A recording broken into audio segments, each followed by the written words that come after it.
What does it mean to fall sick in Nigeria? And what does it mean to trust the health system with your life? Let's talk about this heavy topic that Nigerians know too well. In Kano, a woman named Aishatu Umar went for surgery at the Abubakar Imam Urology Center. After the surgery, she kept complaining of pain, chills. Her family said doctors gave her pain drugs and told her it would pass.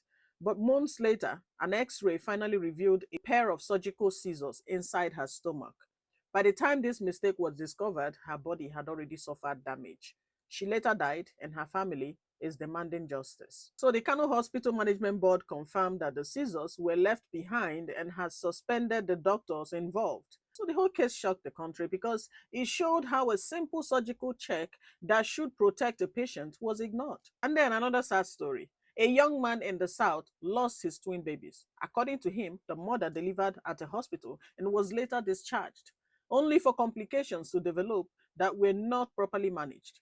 He said delays, lack of monitoring, and poor communication played a role in the loss of his children. His video went viral showing a grieving father trying to understand how the system failed his family twice in one day. Then we also have the case of Chimamanda Ngozi Adichie's son, Kano, who was 21 months old as at the time of the incident. He was taken to a private hospital in Lagos with a mild illness. The family claims that during a scan at the hospital, he was sedated with a drug that was not properly monitored, leading to seizures and cardiac arrest. Chimamanda later said that her son died because of gross medical negligence. The Lagos state government opened an investigation, and the public was reminded that tragedy in Nigeria does not care about fame or social class. But here's the thing, these are not isolated stories. A few years ago, a Lagos chef named Beju Boma died after fibroid surgery. A coroner ruled that poor care and delays contributed to her death. A young doctor named Vuare Diaso died inside the hospital where she worked because the hospital elevator had been faulty for years. In many states, babies die from hospital infections that could have been prevented with simple hygiene.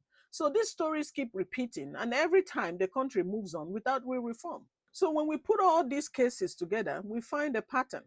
Patients are not dying because medicine failed.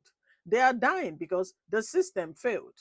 There's lack of equipment, lack of accountability, lack of training, lack of supervision, and sometimes a shocking lack of compassion. So many hospitals are understaffed. Many doctors and nurses are exhausted and underpaid. So many checklists and safety protocols are ignored in that process. And when something goes wrong, the family has to beg for answers. Sometimes they have to come public so that people can hear their stories. That's why many Nigerians with money fly to India, UK, Dubai for treatment. Not because these countries have magic doctors, but because their system have rules, order, and consequences. If anything goes wrong, there's someone that will be held responsible. So what do these stories teach us? They teach us that healthcare in Nigeria is a gamble. You have to be very careful. It should not be a gamble though, because a woman should not go in for surgery and come out with scissors inside her. Twins should not die because of immunization. A toddler should not die from drug error. A doctor should not die inside her own hospital elevator. So until there's real investment, regulation, training, and accountability, the question will remain: if you fall sick in Nigeria, are you truly safe? And that is the real tragedy.